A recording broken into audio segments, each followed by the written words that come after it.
Good afternoon, everybody. My name is Diana, and I am here with my colleague Anthony. We are from the Los Angeles County Department of Consumer and Business Affairs. Welcome to the webinar. Today, we're going to be covering collecting a judgment from an individual. In the first part of the webinar, you will view a pre-recorded video. At the conclusion of the video, we will be answering questions during the questions and answers session. Please note that your microphone is currently on mute. You may ask questions at any time after or during the video by submitting them in our chat box, located on the lower right-hand side of the WebEx page. It is a good idea to leave the chat box open even if you don't ask any questions, because we will be able to view, you would be able to view very valuable information entered in the chat and throughout the course of the webinar. This webinar is being recorded and will be available on our website along with other small claims resources. You can go to our website, it's dcba.lacounty.gov, and go ahead and click on the small claims tab. At the conclusion of the recording, at the conclusion of today's presentation, we would appreciate you completing a very quick, brief 4-question survey to let us know how we are doing and give us any suggestions or feedback or regarding any additional small claims webinars that you would like. All feedback is welcome. And if we are ready, let's go ahead and start the video. Collecting a judgment from an individual, presented by the Los Angeles County Department of Consumer and Business Affairs.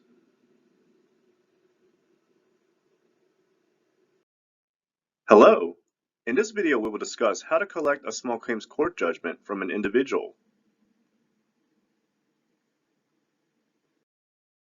Topics covered: when is the judgment enforceable? Limitations on collecting a judgment, judgment debtor hearing, collecting from an individual, collecting from a bank account, collecting from wages, claim of exemption filed by the debtor, other methods of collection, and adding collection costs and interest to the judgment.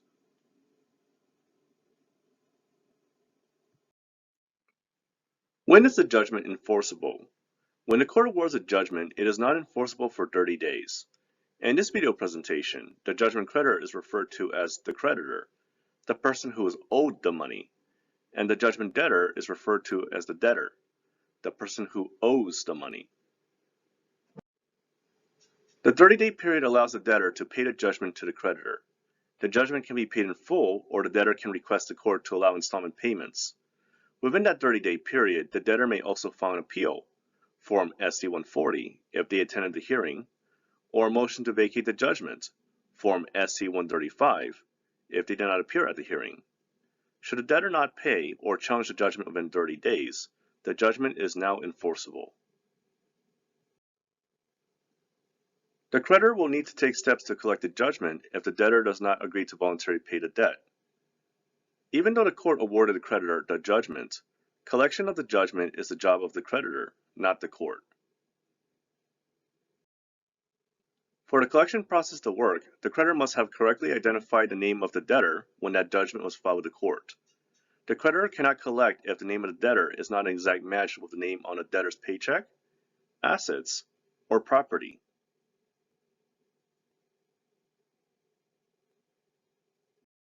Limitations on collecting a judgment: exempt income and property, bankruptcy, assets outside California, death of the debtor, and expiration of judgment.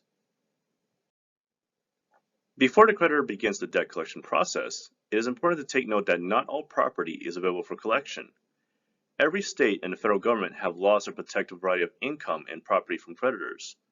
Property, wages, and income that cannot be attached are referred to as exempt from enforcement. The purpose of these laws is to protect the debtor from becoming penniless and not being able to have sufficient income for their basic needs. In California, a list of property not available for collection is found on the Judicial Council Form Exemptions from the Enforcement of Judgments, Form EJ-155. Common examples of exempt property are tax returns, Social Security benefits, student financial aid for expenses, and unemployment insurance benefits. Federal law protects a portion of a debtor's wages. A creditor cannot take more than 25% of a judgment debtor's disposable income. There can only be one wage garnishment in place at any time. There are other factors that affect the ability to collect a judgment. For example, 1. If the debtor files for bankruptcy, the judgment may be discharged. 2. A California judgment is only collectible in California. If the debtor has income and assets outside the state, the creditor may need to apply for the judgment to be recognized in the state where the income and assets are located. This is called a sister state judgment. 3. The death of the debtor may impact the length of time the judgment is collectible. 4. Money judgments automatically expire after 10 years. To avoid losing the ability to collect the judgment, the creditor must file a request for renewal of judgment with the court before the 10 years is up. Otherwise, the judgment will no longer be enforceable.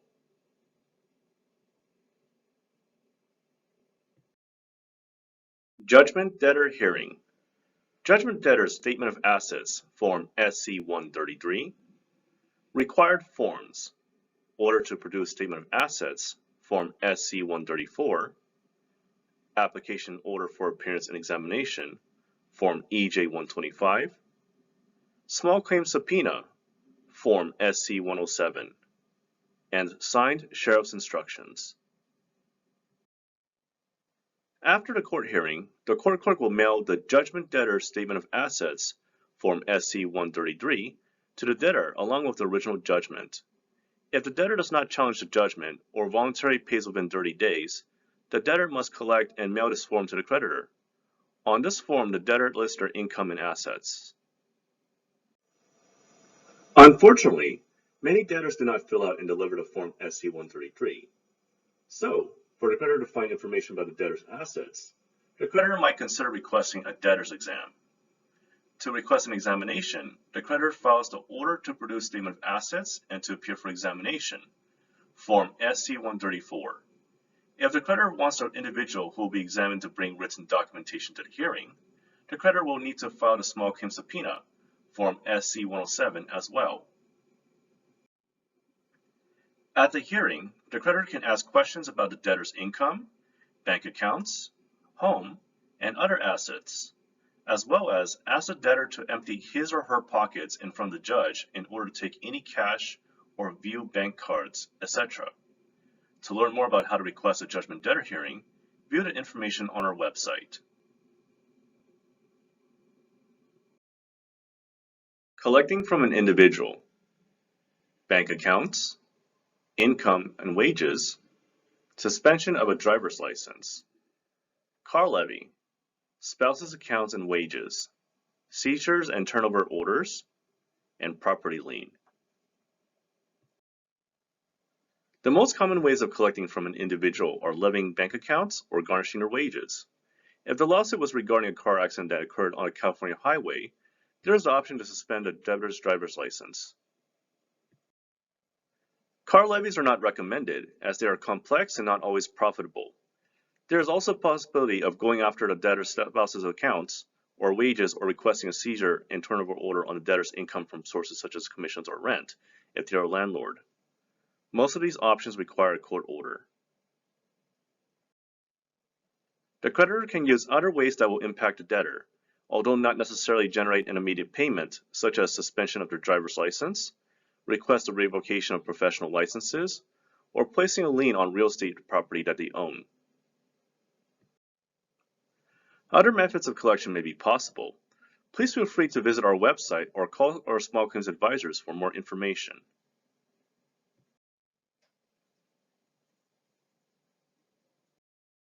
Collecting from a bank account. Required forms. Writ of execution, Form EJ-130. Memorandum of Costs After Judgment, Form MC-012. Notice of Levy, Form EJ-150. And Signed Sheriff's Instructions. Collecting from a bank account is called a bank levy. If the creditor knows where the judgment debtor banks, the creditor can collect money from their account.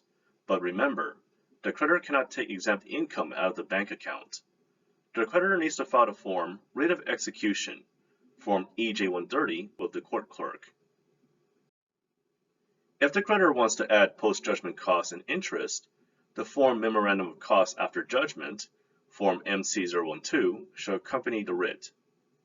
After the court clerk stamps the writ, the creditor needs to complete 2 copies of the Form Notice of Levy, Form SC150, one for the financial institution and one for the debtor. If the sheriff serves the writ to the bank, the creditor needs to complete the sheriff's instructions.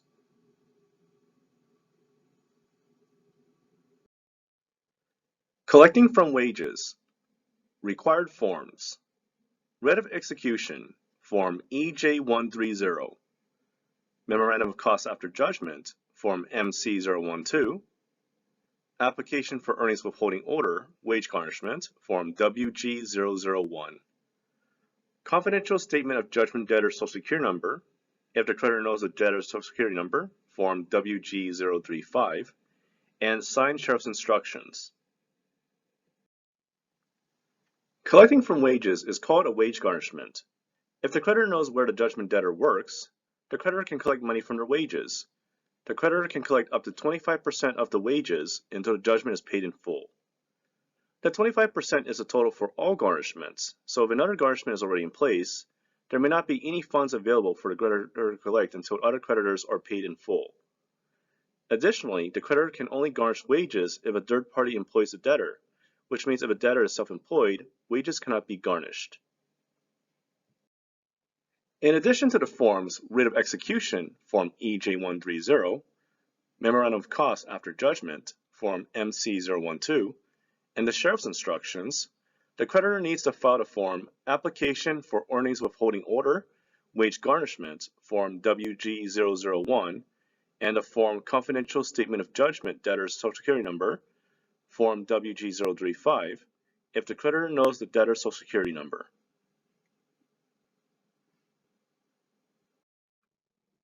Claim of exemption filed by the debtor. Bank levy required forms. Claim of exemption enforcement of judgment, Form EJ160. Financial statement, EJ165. Wage garnishment required forms. Claim of exemption wage garnishment, Form WG006. Financial statement, Form EJ165. Opposition to claim of exemption filed by the creditor. Bank levy required forms, Notice of Opposition to Claim of Exemption, Enforcement to Judgment, Form EJ170, Notice of Hearing on Claim of Exemption, Wage Garnishment, Form WG010/EJ175, Wage Garnishment Required Forms, Notice of Opposition to Claim of Exemption, Form WG009, Notice of Hearing on Claim of Exemption, Form WG010/EJ175. In the event the debtor believes money taken from the bank account or wages are protected because it comes from an exempt source, the debtor has 10 days to object after notice of levy is served to the bank. To challenge the levy, the debtor files the forms Claim of Exemption, Enforcement of Judgment, Form EJ160, or the Claim of Exemption, Enforcement of Judgment or Wage Garnishment, Form WG006, and financial statement with the Sheriff's Office that served the levy on the bank or wage garnishment. The debtor can file a claim of exemption even if the income in the account is not from an exempt source. If money in the account is used to pay for the debtor's basic needs, such as food and shelter, the debtor may file a claim of exemption based on hardship. The creditor is able to challenge the reasons that the debtor has given to exempt property, wages, or income from collection. The Sheriff's Department notifies the creditor if the debtor has filed a claim of exemption. If the creditor wants to file an opposition, the creditor has only 10 days from the date that the sheriff mailed the claim of exemption notification to the creditor to file an opposition with both the court and Sheriff's Department. With this opposition, a hearing will be scheduled where the judge decides on the merit of the claims. Other methods of collection. Suspend the debtor's driver's license. Unpaid judgments resulting from the operation of a motor vehicle. Required forms. Notice of unsatisfied judgment of $1,000 or less, Form DL17. Certificate of facts regarding unsatisfied judgment, Form DL30. Reinstatement of driver's license, paid a judgment in full. court-approved installment payments, pay reissue fee to DMV, Form SR22 filed by insurance company. When an unpaid judgment results from property damage or personal injury due to a vehicle accident, the creditor may have the option of requesting the suspension of the debtor's driver's license. To request a driver's license suspension, the creditor must choose between two DMV forms. For judgments of $1,000 or less, the form DL17 is used. For judgments over $1,000, use the form DL30. Page 2 of both of these forms provide instructions for submitting the suspension request, paying the judgment in full, having the judge grant court-ordered installment payments, or paying the judgment in full. Property lien. Required form. Abstract of judgment, Form EJ001. If the debtor owns a house or other real estate property, the creditor can record a lien to prevent the debtor from refinancing or selling the property until the debt is paid. First, the creditor files the abstract of judgment, Form EJ001, with the court. After the court stamps the form, the certified form needs to be recorded with the registered recorder in the county where the property is located. The court charges a fee for the certified copy of the abstract, and the registered recorder charges a recording fee.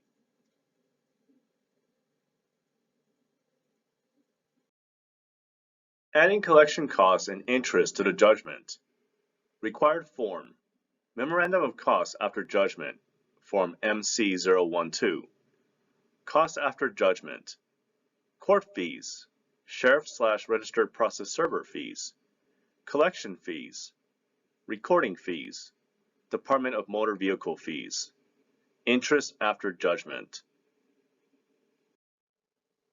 There are costs associated with all these collection methods. The fees vary depending on which method the creditor uses.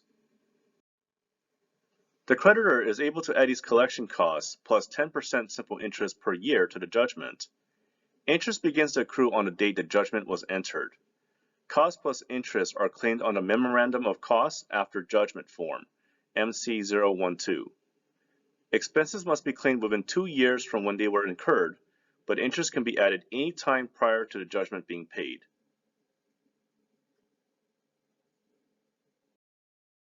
If you would like additional information about the small claims process, visit our website, https://dcba.lacounty.gov/small-claims/. This concludes our review of the collection methods that are available to the creditor in order to collect their judgment. Thanks for watching. Thank you for watching the video. I hope that you guys were able to get a lot of good answers from this video on how to collect from an individual. Anthony, do you have any questions for us from everybody out there? Yes, we received a number of questions. One of them is regarding tenant versus landlord. It's asking if a tenant wins his or her small claims case, can he deduct the amount the landlord owes from the rent? And what if so, what will protect them from being evicted? Okay, so when it comes to any questions dealing with rent or regarding evictions, we do have a unit called the Rent Stabilization Unit. They specify on landlord-tenant rights, and you may call them at any time or contact them on our website. Our chat box, Tenny has put in all of the information there for you. When it comes to collections, collections usually has to be done in a way that the other party will comply. So there are various ways. You can try to mediate the way that you are collecting the money, and if you guys mediate it in a way that they're okay with it being collected from rent, as long as you have it in writing with the court, it should not be a problem. However, that's usually not the case. Unfortunately, with lawsuits, people are not always on good terms with each other. So if the mediation doesn't work and you both can't get something signed, then the collection is going to have to be done in a normal way. So you would have to do it through a rent levy or through a wage garnishment or to putting a lien on the property or any of those methods. I hope that kind of clarifies that question. We also have a few other questions too. Okay. Another one says, can I have multiple debtors in one judgment debtor hearing? Yeah, so the way that it works is you do have to submit a form per each person. The form you need to fill out to bring somebody in for a debtor hearing is the SC 134. And that form, you would have to do one per each person that you're trying to bring in. Why, you may ask? The actual form SC 134 carries a bench warrant. So if the person doesn't show up to court the day of the trial and they were properly served by a sheriff or registered process server, then the judge can issue a bench warrant on their behalf for not showing up to court. That is why you need one form, one bench warrant form per person. So the sheriff or registered process server has to serve one form of the SC 134 to each person. Now, if you choose to file them at the same time with the court, possibly the court can issue them at the same date around the same time. But yeah, for the most part, you kind of, if you want to save money, you want to think which person either has the more assets or has the most information. So if you win against the husband and wife and the wife doesn't work, possibly you would want to bring in the husband because he has a job and he has a bank account most likely. So that way you don't spend twice because trying to collect with an SC 134, it is a $60 fee for the form to be accepted by the court. They give you a hearing and then you actually have to pay for the service. So that's $40 with the sheriff, or if you choose to hire a registered process server, it may be a little bit pricier. Okay. We have another question. It's asking, how do you find a debtor? Okay. So in order to find a debtor, we do have a specific page on our website, on our DCBI website, and it gives you various ways to find an individual. Because of the internet and social media, it has become a little bit easier because you're able to track somebody down. Sometimes people will check in at their job, they'll check in at restaurants, they'll check in somewhere, and you kind of know their whereabouts, so you can kind of find them. Another way of doing it is you can use one of the online systems. We unfortunately can't refer you to a specific one, but with online systems, you can usually pay a certain amount, provide the name or the address of the phone, and then they'll give you as much information as the computer system may have on that individual. Another way of also doing it is obviously hiring a private investigator. They would be able to look up the person. Other ways are a little bit trickier, like for example, if the person moved and they changed their address with the post office, then you can send an envelope to their old address requesting a forwarding address. We have the specific verbiage on our website on how to do this process. Pretty much the envelope would go to the old address in hopes that the mailman in the post office can forward it to you with the new forwarding address. However, this doesn't always work, especially if the person didn't clarify or tell the post office that they have moved and their new forwarding address. Then unfortunately, there's no way for the post office to know where they have moved. But those are some of the ways that you can find somebody. Okay, and then I hope that kind of clarifies it for whoever asked out there.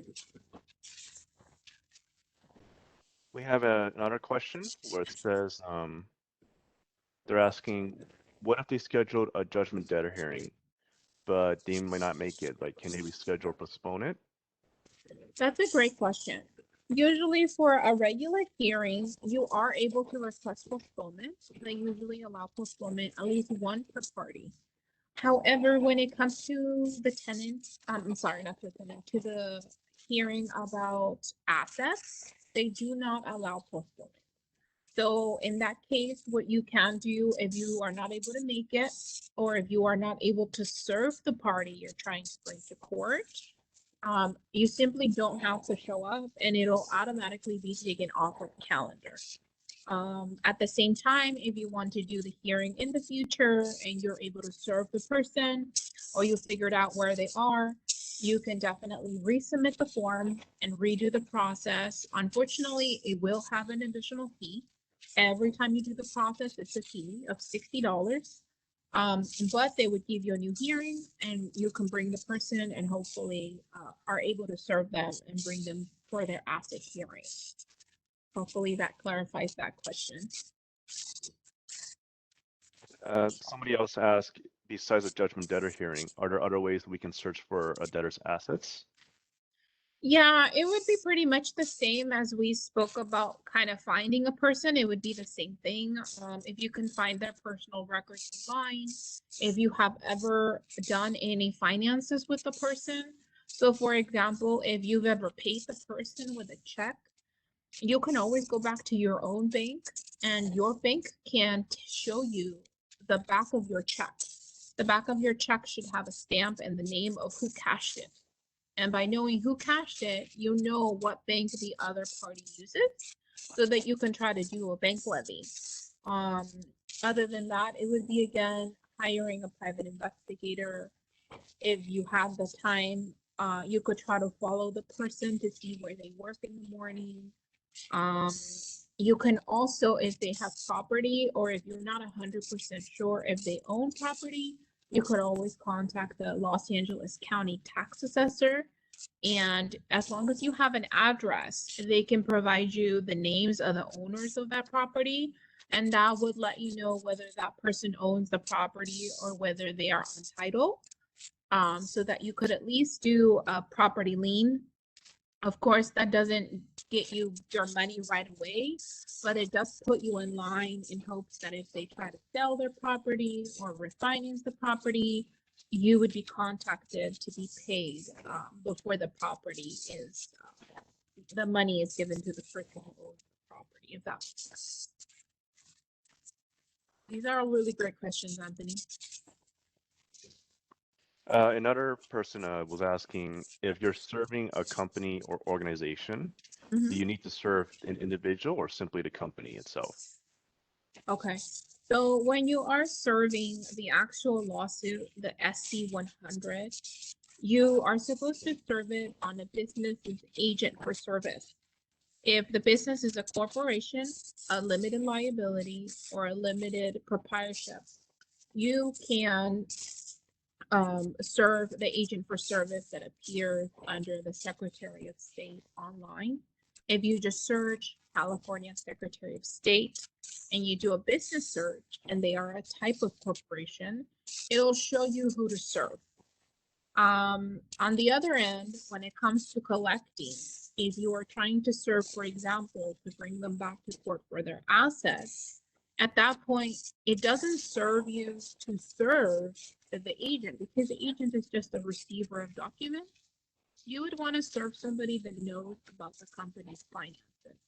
So you would want to serve a secretary, an accountant, the president, the owner, somebody that would truly know where the money is going. But again, both, it depends on the case and it depends on what you're doing and the process. But for the beginning of the lawsuit, you would want to serve agent for service if they had one. Somebody else had another question about bank levies. If they don't know what bank the debtor actually uses, can they just go ahead and do a bank levy on random banks one by one and see what works, what hits? That's a great question, and absolutely you can.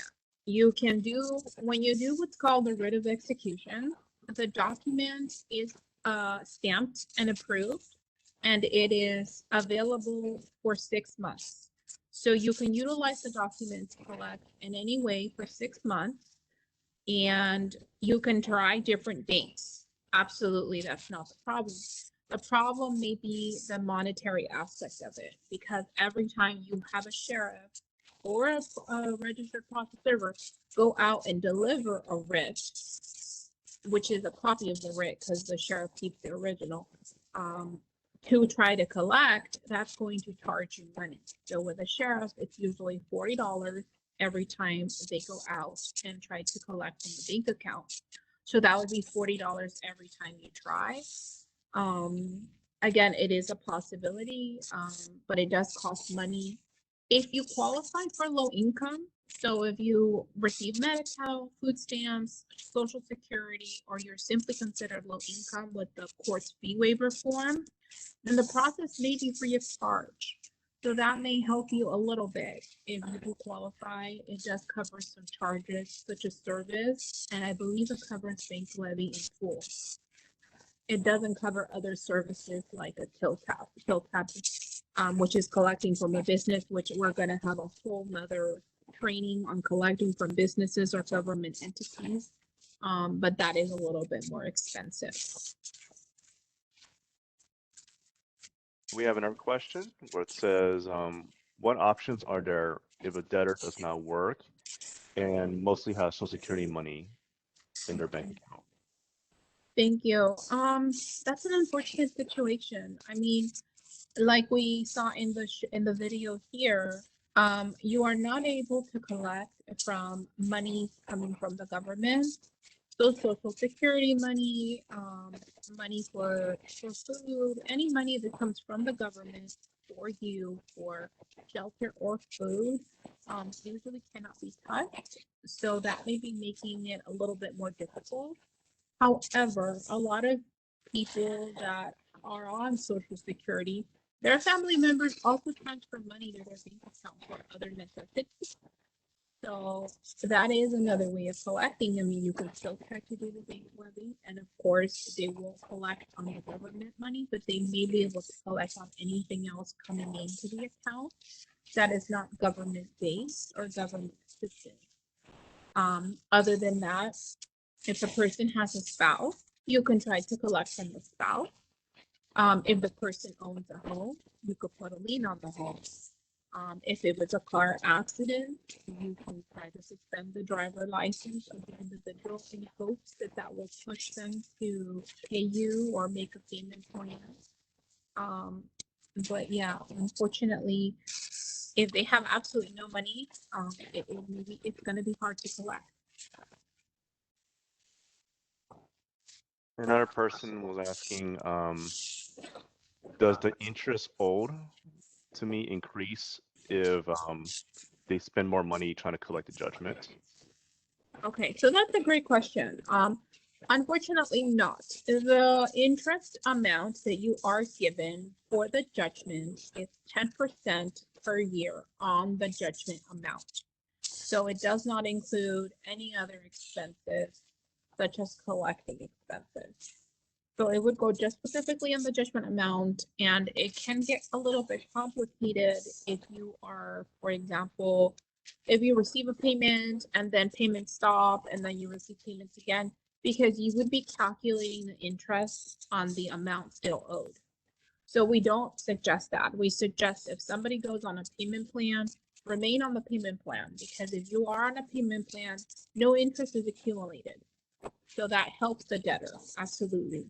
But if you're on and off, then interest calculations become quite difficult and complex, and you have to be submitting different numbers.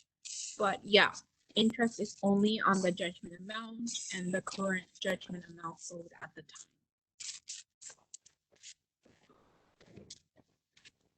Another question is saying, what do I do if a debtor changes their name legally? And that's a tough one. That is a really tough one. So there is a form, it's kind of like the small claims magical form. It's called SC 105.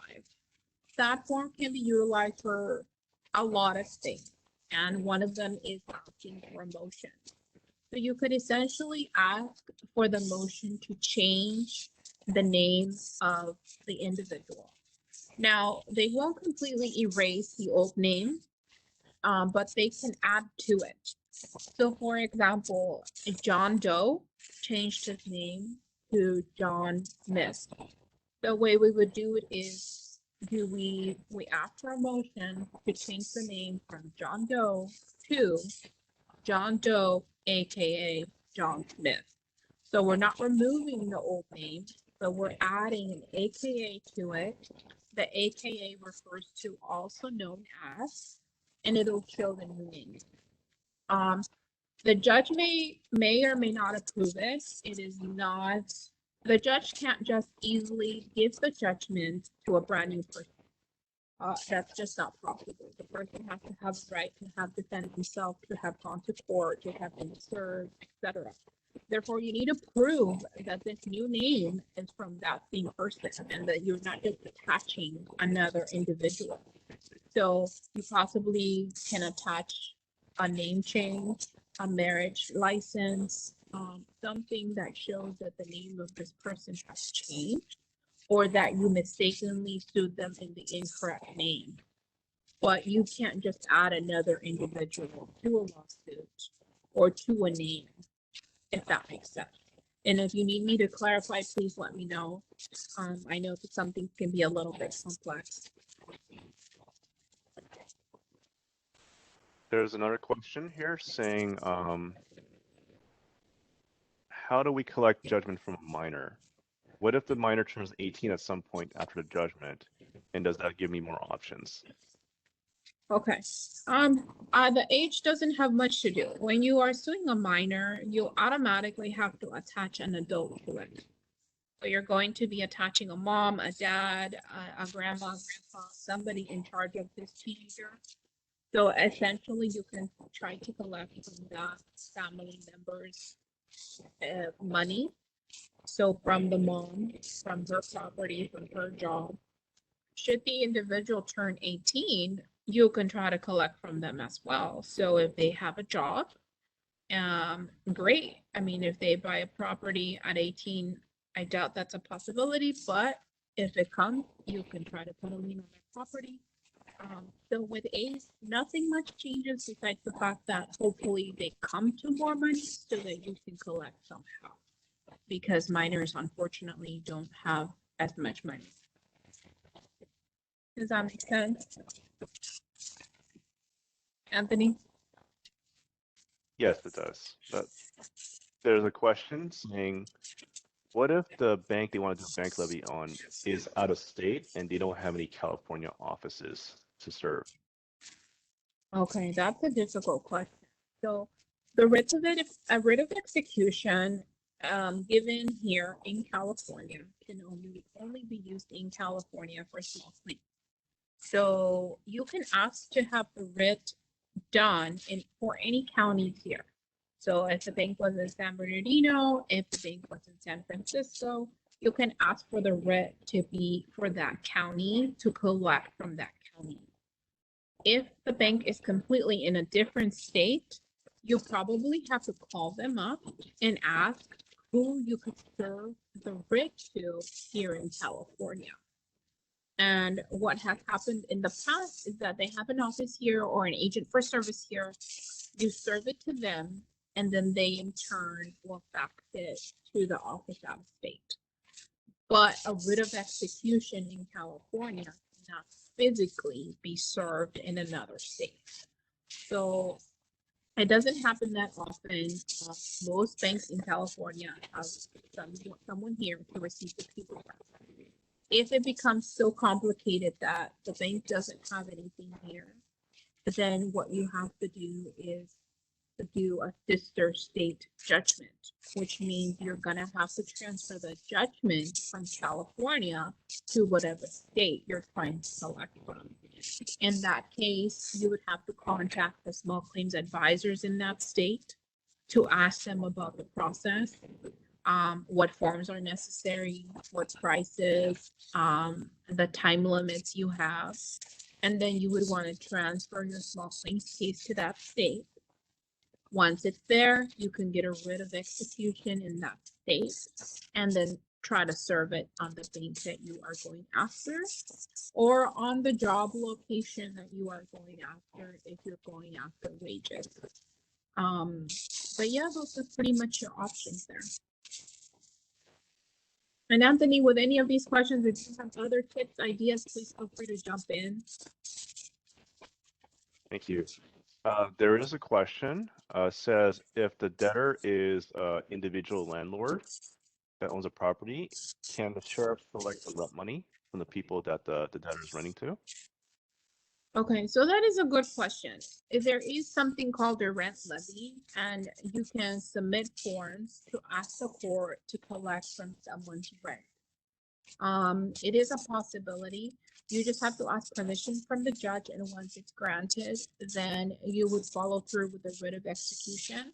The sheriff is going to serve the tenant at that property. He's gonna put a paper on their door saying, hey, your next rent check, you have to give it to us, the sheriff department, not to the owner of the property. And that's how the monies are collected. I know it is a little tricky sometimes, if they get more money or less money, but that's something the sheriff figures out, and then they write a check to the court, and then the court writes a check to you, the person collecting. But they usually like you to try to collect in other ways before getting to the rent levy, because it is a little more complex. Especially if you have been paying your rent and you know what banks they use, or if you submitted a deposit so you can check your own check, who cashed it and what bank they use, then it's easier to do a bank levy than a rent levy. But both are possibilities, and we have information. If you have any questions, always feel free to give us a call. Another question is saying, is it possible to sue a person that had already passed away? Okay, that's a great question. I mean, yes, you could sue somebody that passed away, but you would end up suing their estate. To sue their estate, you would first want to verify that they have one. Unfortunately, not everybody who passes away has a lot of money left over or leaves an estate. So that's where it gets a little complicated. But that is essentially what you can do. And if there was an estate left over with bank accounts, with properties, then obviously you would be collecting from those. But if the person left nothing, then it can be quite difficult. And to be honest with you, I don't know the statute of limitation on suing for somebody that passed. So that may be something you need to consult with an attorney about, how long you have from the person's death till the point that you can do a lawsuit against them, and the reasons, etc. And hope that makes sense. We have another question. It says, are there any pros and cons to hiring a collection agency or collector to try to get the judgment for me? Okay, we get that question a lot. Here's the thing: you can hire a collection agency. You can. They will charge you usually about 30 to 40% of your judgment. So if your judgment, is $1,000, they're going to take 30 to 40% of that just to collect it. The reason why we don't suggest you do that is because once you give your judgment to somebody else, you are pretty much assigning it to them. Therefore, you have no control over it anymore. So if that company doesn't collect on the money, or if that company goes bankrupt, or if that company just disappears, you have no way of getting that case back, because that company would need to sign paperwork returning your case to you. And that's one of the biggest issues we have with people that have given their case out to a collection agency. The collection agency disappears, and then they're stuck with having nobody to assign back to them. The other problem we have is some collection agencies will collect the money, and then they don't pay you your 60 or 70% of the judgment. And in that case, you're going back to square one. You're going to be suing the collection agency, trying to collect the judgment from them. So it's kind of a two-blade sword. It's up to you if you are willing to take the chance and risk it.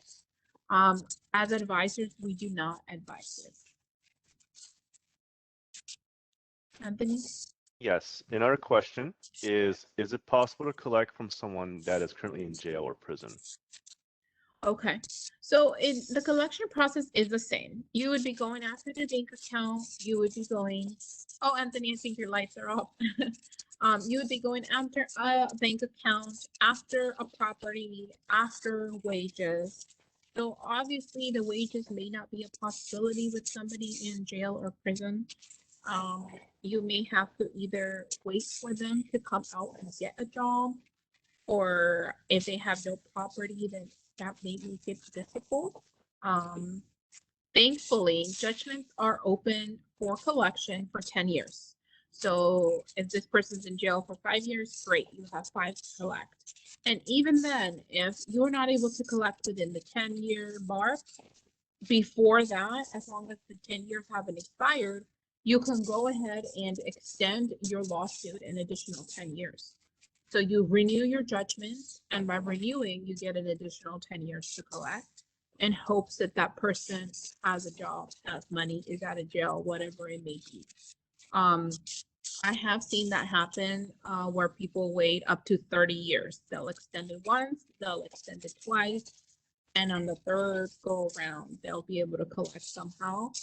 But yeah, I mean, other than that, it would be a bank account that you know of if that person is receiving money from the family that you can collect from. Other than that, it would be a little bit difficult. That's a great question, Anthony. There's another question saying, if the debtor receives income such as child support checks from the other parent, is that something that can be collected on?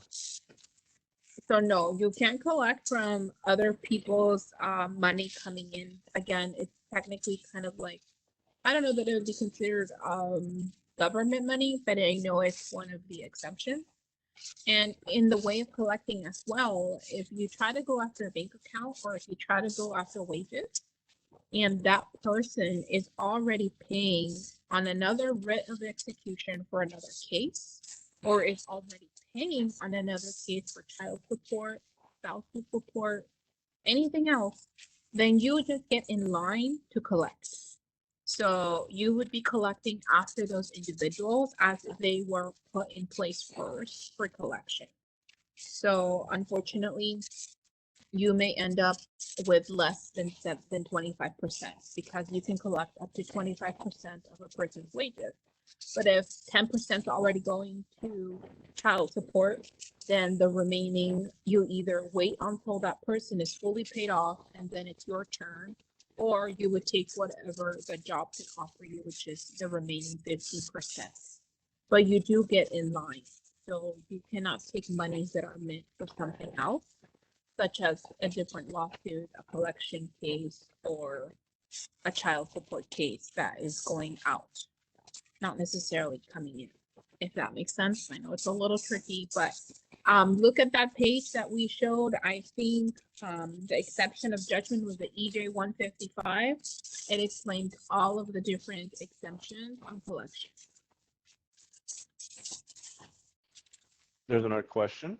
It says, if in the future the debtor starts a business, is it possible to collect from that business? Okay, so when you win a case against a person or a business, you can only collect from that person or business, unless, of course, that person is married, which ends up being communal money. Other than that, you're not able to collect from anything else. So you can try again with the SC 105, the magical form, and ask if you can attach the business to the lawsuit. That's a difficult one. I don't know if the judge would find a business responsible for paying the debt of an individual. It gets really tricky, but you can absolutely try, and you would have to be able to prove that the person who lost the case owns this business, and they're lying about their assets, and they're refusing to prove them, and they're obviously making a lot, and you don't understand why they can't pay you. So it's gonna be kind of a pull, but you can try it with the form, absolutely. There's another question saying, what if I don't agree with the amount of the judgment I won? Can I sue again for the difference? That's a really great question, and I wish that were the case. It would be amazing. But no, unfortunately not. If you are a plaintiff, so if you started a lawsuit and you are unhappy with your results, you do not have many options. When you filed your SC 100, which is the plaintiff's claim, the form to start the lawsuit, or right before you sign, there is a line that tells you that if you file the lawsuit, you do not have a right to appeal the case. So you don't have a right to appeal the judge's decision. You do, however, can challenge if there was a legal or clerical error. Or you can ask for clarification. Absolutely, those you can do, but you cannot necessarily appeal the case. On the other hand, if you're the defendant and you're the one being sued and you lost and you are unhappy, you have a right to appeal. So you can submit the appeal form and allow the judge to review the case. In an appeal, there'll be a brand new judge. Both parties can bring brand new documentation, evidence, pictures, whatever is necessary, and allow the judge to make a new judgment. Now, it's not always a win situation. For example, sometimes people will lose they'll lose $1,000 and then they'll appeal, and then the judge will decide, you know what, you actually owe $3,000. So an appeal doesn't always go in the direction you want, but it's there. It's a possibility for the defendant. And for the plaintiff, again, if you notice there is a clerical error, the judge said you're going to be getting $1,500, and then you receive the judgment and it says $1,000. That's a clerical error. You heard it differently, so you can submit that. Or if it's a legal error, where you're like, the judge missed this civil code, he misread it, didn't see it, whatever it may be, and you can also submit the form. It's called the SC 108. That is a form for clerical or legal error. And it can be submitted by either party. But the plaintiff has limited options, whereas the defendant has the option to appeal. And I see we have 5 more minutes, Anthony. Okay, we have a question here saying, what if the debtor files for bankruptcy after losing the case? Okay. So that gets interesting. When a bankruptcy is filed, you as one of the creditors, one of the people owed money, should be receiving a letter from bankruptcy court explaining that you've been included in a bankruptcy. They're aware you're owed money and you have to attend a meeting, and that meeting is going to tell you what's going to happen. So if you were involved in that bankruptcy and your case was involved in it, your judgment, your small claims judgment was put into the bankruptcy court, then you have to go to the hearing and see how much, if any, is going to be paid to you. You're not able to try to collect it on your own if you are involved in the bankruptcy. In turn, if the party doesn't put you in the bankruptcy case, then you can argue with the judge that you should still be able to collect. And then that's when the other party has to either put you in their bankruptcy case or pay you off or make a decision. But yeah, unfortunately, for the most part, with bankruptcy, it is difficult to collect. You're usually put into a different case and it goes to be part of bankruptcy court, and collection is limited. Any more questions that we have? Everybody has great questions out there. Thank you so much. There's another one. It says here, what happens if the debtor gets a payment plan approved by the court? Can the plaintiff still collect? Okay, no. So if the defendant or the person owed money has a payment plan through the court, then that payment plan is what both parties need to follow. So the other party cannot go and try to collect from your bank account or your wages if they're already collecting from that monthly payment of yours. At the same time, if the person making the payment skips a payment or stops making payments or starts making them really late or whatever it may be, not complying with the actual payment plan, the party, the creditor who is owed the money, can submit a form with the court and say, hey, this person isn't following through and I want this payment plan canceled. So that is a possibility, and then your payment plan can be canceled if it's proven that you're not following through. And once the payment plan is canceled, then yes, the creditor can go after another way of collection. But other than that, you would have to wait on the payment plan and comply with it. If it's not being broken and the person is paying you, then you're gonna have to wait on it, unfortunately. Okay, so we only have about 2 minutes left. I just wanted to do a little closing comments, unless you have any other questions, Anthony. That looks like it's it. Perfect. Thank you so much, everybody, for coming and attending our webinar. Please remember that the videos, along with a lot of other valuable information, can be found on our website, dcba.lacounty.gov. And be on the lookout for more videos. We are going to have more collection videos on businesses and how to collect from a business, how to collect from a government entity. And we hope that you complete the small 4-question survey at the end of this webinar. We would really appreciate any feedback.